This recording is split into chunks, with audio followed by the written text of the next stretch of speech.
Good morning students. Last વિડીયોમાં મેં તમને પેપર સ્ટાઇલ એક્સપ્લેન કરી છે. હવે આપણે પેપર સ્ટાઇલ વાઇઝ જઈશું.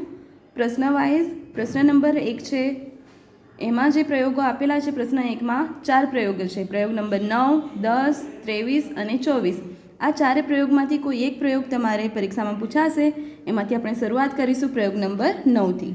પ્રયોગ નંબર 9નો હેતુ છે મેન્ડલના વિશ્લેષણના નિયમની ચકાસણી. તો તમારે હેતુ લખવાનું છે, પછી એમાં જે જરૂરી સાધનો છે એ સાધનો વિશે માહિતી લખવાની છે. પદ્ધતિ લખવાની જરૂર નથી. અને આ પ્રેક્ટિકલ પરફોર્મ કઈ રીતે કરવાનું છે એ માટે મેં આ સમજૂતી ચાર્ટ રજૂ કર્યો છે. એની સમજૂતીમાં છે કે આપણે લેવાના છે પીળા મોતી, અને પીળા મોતીને આપણે પ્રભાવી લક્ષણ તરીકે લઈશું. અને પ્રભાવી લક્ષણ પીળા મોતી છે એને આપણે વટાણાના બીજ તરીકે લઈશું. વટાણાના બીજ જે પીળા બીજ છે, પીળા રંગના બીજ એ પ્રભાવી લક્ષણ દર્શાવે છે, અને પ્રભાવી લક્ષણની સંજ્ઞા છે કેપિટલ વાય. એવી જ રીતે જે લીલા મોતી છે એ લીલા મોતીને આપણે લીલા બીજ તરીકે લઈશું, અને લીલા બીજ જે છે એ પ્રચ્છન્ન લક્ષણ છે, અને પ્રચ્છન્ન લક્ષણ માટેની સંજ્ઞા આપેલી છે સ્મોલ વાય. હવે આપણે લઈશું પી પેઢી તરીકે 64 પીળા મોતી અને 64 લીલા મોતી. તો અહીંયા આપણને 2 પેટ્રી ડીશ અથવા 2 બીકરની જરૂર રહેશે, જેમાં એક બીકરમાં અથવા એક પેટ્રી ડીશમાં 64 પીળા મોતી લઈશું અને 64 લીલા મોતી લઈશું, જેને આપણે પી પેઢી તરીકે લઈશું. તો કેપિટલ વાય એ પ્રભાવી જનીન છે, સ્મોલ વાય એ પ્રચ્છન્ન જનીન છે. જો અહીંયા મેં પેટ્રી ડીશમાં 64 પીળા મોતી લીધા છે, જેને કેપિટલ વાય તરીકે દર્શાવ્યું છે, અને બીજી પેટ્રી ડીશમાં લીલા મોતી લીધા છે. આ મોતીની સંખ્યા કેટલી છે? 64. પરંતુ પરીક્ષા વખતે ટાઈમ ઓછો હોવાને કારણે આ 64 મોતી લીધા છે, તેના બદલે તમને ત્યાંથી એક્ઝામિનર કહેશે કે 64 મોતી લેવાના છે કે 32 લેવાના છે. જો 32 ટોટલ લેવાના હોય તો તમારે બંને પેટ્રી ડીશમાં 32 મોતી લેવાના રહેશે. પરંતુ આપણે અત્યારે જર્નલ વાઇઝ જઈએ. જર્નલમાં દર્શાવ્યું છે કે 64 પીળા મોતી અને 64 લીલા મોતી. તો આવી રીતે આપણે 2 પેટ્રી ડીશમાં પી પેઢી તૈયાર કરી છે આપણે. હવે શું કરશું? આ બંને વચ્ચે સંકરણ થશે. એનો અર્થ શું થયું કે આ જે 64 પીળા મોતી છે એના અડધા એટલે 32 પીળા મોતી આ પેટ્રી ડીશમાં જશે, અને અહીંથી અડધા એટલે 32 લીલા મોતી આ પેટ્રી ડીશમાં ટ્રાન્સફર કરીશું. ઓકે, જેમ મેં કીધું કે આ જે પીળા મોતી છે 64, એમાંથી 32 પીળા મોતી આ પેટ્રી ડીશમાં રહેવા દેવાના, અને બીજા 32 લીલા મોતી જે છે એ આ પેટ્રી ડીશમાંથી ટ્રાન્સફર કરવાના. એટલે આપણી પાસે 2 પેટ્રી ડીશ તૈયાર છે. એક પેટ્રી ડીશમાં છે 32 પીળા અને 32 લીલા. એવી જ રીતે બીજી પેટ્રી ડીશમાં આપણી પાસે છે 32 પીળા અને 32 લીલા મોતી, જે મેં અહીંયા તૈયાર કર્યા છે. જુઓ, આમાં છે 32 પીળા મોતી અને 32 લીલા મોતી. સેમ આવી રીતે 32 પીળા અને 32 લીલા મોતી. એટલે આનું જનીન સ્વરૂપ શું થયું? Capital Y small Y. આ બંને વચ્ચે શું કરાવવાનું છે આપણે? સ્વફલન. એટલે આપણે જોયા વગર એક મોતી આમાંથી લેવાનું છે, એક મોતી આમાંથી લેવાનું છે. હવે જુઓ, આ કયા મોતી આવ્યા? એક છે પીળો અને એક છે લીલો. આનું જનીન સ્વરૂપ શું છે? Capital Y. આનું જનીન સ્વરૂપ છે સ્મોલ વાય. તો આ જે કેપિટલ વાય સ્મોલ વાય જનીન સ્વરૂપ આવ્યું, એટલે હવે આપણે રેકર્ડ બુકમાં એટલે જે સપ્લિમેન્ટરી તમને આપવામાં આવશે ત્યાં અહીંયા ટીક કરવાનું 1, કેમ કે આપણને જનીન સ્વરૂપ શું મળ્યું? Capital Y small Y. એવી જ રીતે હવે ફરીથી આવી રીતે કન્ટિન્યુ કરવાનું. હવે જુઓ, કયું જનીન બંધારણ આવ્યું? બંને પીળા છે, એનું અર્થ શું થયું? Capital Y. તો આપણે અહીંયા ટીક કરવાનું 1. ફરીથી આવી રીતે કન્ટિન્યુ કરવાનું. જનીન સ્વરૂપ આવ્યું છે શું છે? બંને લીલા છે, એનું અર્થ શું થયું? Small Y. તો હવે આ તમારે અહીંયા ટીક કરવાનું સ્મોલ વાય. આવી રીતે કન્ટિન્યુ કરતા રહેવાનું છે. જુઓ, હવે ફરીથી આવ્યું સ્મોલ વાય એટલે બીજું ટીક.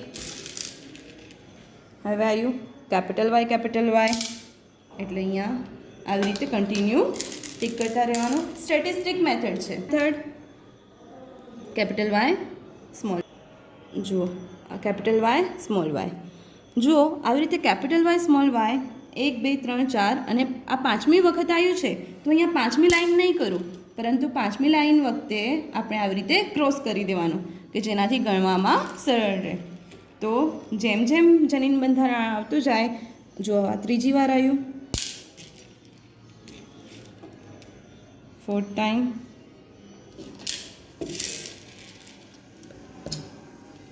Capital Y. સમજાય છે ને? જો જોવાનું નથી, જોયા વગર તમારે લેતા જવાનું છે. હવે આ 5નું એક જૂથ બની ગયું. હવે બીજી વાર જે લાઈન થશે ને એ બીજા ગ્રુપની લાઈન થશે. ઓકે, જુઓ મેં જે રીતે તમને મેથડ એક્સપ્લેન કરી એવી રીતે તમે કરતા જશો એટલે તમને આવી રીતે સંખ્યા મળશે. આનું ટોટલ કરવાનું છે. 5, 10, 15, 5, 10, 15, 16, 5, 10, 15, 20, 25, 30 અને 33. શું રેશિયો મળ્યો આપણને? 15, 33 અને 16. 15, 33 અને 16. 15ના અડધા થાય 7.5, પરંતુ અહીંયા આપણે લેવાનું છે 8. 33ના અડધા થાય 16.5, પરંતુ આપણે લઈશું 16. 16ના અડધા થાય 8. 8ના અડધા 4, 8, 4, 2, 4, 2, 1, 2, 1. એટલે આપણને જે રિઝલ્ટ મળ્યું છે એ સાચું છે. એટલે આપણને 1:2:1 રેશિયો મળી ગયું છે. તો 1:2:1 લખો કે 15:33:16. તમારે જનીન સ્વરૂપ આ લખવાનું છે. જનીન સ્વરૂપમાં આવશે 15:33:16. જ્યારે સ્વરૂપ પ્રકાર, જનીન પ્રકાર અને સ્વરૂપ પ્રકારમાં શું કરવાનું? આ બંનેનું ટોટલ કરવાનું. એટલે 15 + 33 કેટલા થશે? 48. તો 48:16 આ થયું તમારે સ્વરૂપ પ્રકાર. તો આ દર્શાવવાનું રહેશે. અને આનું જે ટેબલ જે જર્નલમાં આપ્યું છે એ જર્નલ પ્રમાણે તમને બતાવું હું. જો જેમ જર્નલમાં આવી રીતે 6 રિઝલ્ટ લખ્યા છે, તો એક્ઝામ વખતે તમારે 6 રિઝલ્ટ લખવાની જરૂર નથી. તમારું કોષ્ટક આ પ્રકારે જ ડ્રો કરવાનું છે. પરંતુ પરફોર્મન્સ જે છે એ 6 વાર નથી, ફક્ત એક જ વાર છે. તો આ કોષ્ટક તૈયાર કરી લેજો. કોષ્ટક તમારે પહેલાં ડ્રો કરી લેવાનું. પુનરાવર્તનનો ક્રમ તમે એક જ વાર પુનરાવર્તન કરવાના છો, એટલા માટે ક્રમ એક જ. સંતતિની કુલ સંખ્યા શરૂઆતમાં કેટલી લીધી? 64. તેનું જનીન સ્વરૂપ શું હતું? F1 સંતતિ. F1 સંતતિમાં જનીન સ્વરૂપ શું લીધું હતું? Capital Y small Y. કેટલા હતા કેપિટલ વાય સ્મોલ વાય? 64. અને બાહ્ય સ્વરૂપ પ્રકાર 64, કેમ કે જે એક જ પ્રકારનું લીધું હતું. કયું એક જ પ્રકાર છે? Capital Y small Y. એટલે બાહ્ય સ્વરૂપ પ્રકાર પણ એક જ પ્રકારના થશે. એટલે લક્ષણ જે છે બધા પીળા હશે. અને F2 સંતતિમાં તમને જે રિઝલ્ટ મળ્યું છે એ લખવાનું છે. સંતતિની કુલ સંખ્યા કેટલી છે? 64. એમાંથી આપણને શું રિઝલ્ટ મળ્યું?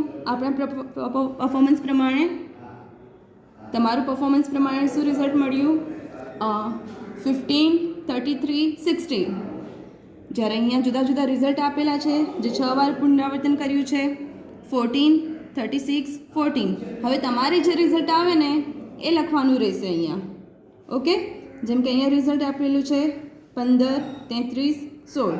જે આપણે અત્યારે પરફોર્મ કર્યું, આપણને આ રિઝલ્ટ મળ્યું હતું. તો એ રિઝલ્ટ તમારે અહીંયા લખવાનું રહેશે જનીન સ્વરૂપમાં 15, 33, 16. અને બાહ્ય સ્વરૂપ પ્રકારમાં આ બંનેનું ટોટલ કરવાનું. એનો અર્થ શું થયું? 48:16. અને રંગ કયો આવશે? પીળા અને લીલા. અહીંયા ઉપર જે બાહ્ય સ્વરૂપ પ્રકાર છે તેમાં તમારે રંગ લખવાનું છે પીળા, કેમ કે પ્રભાવી સ્વરૂપ જે છે એ પીળા રંગનું છે. સમજાયું? પછી તમારી જર્નલમાં તમે ટોટલ કરીને બાહ્ય સ્વરૂપ પ્રમાણ લખેલું હશે, પરંતુ તમે 6 વાર પરફોર્મ કરવાના નથી, એક જ વાર પરફોર્મ કરવાનું છે. તો તમારે બાહ્ય સ્વરૂપ પ્રકારમાં શું આવશે? બાહ્ય સ્વરૂપ પ્રકારમાં આવશે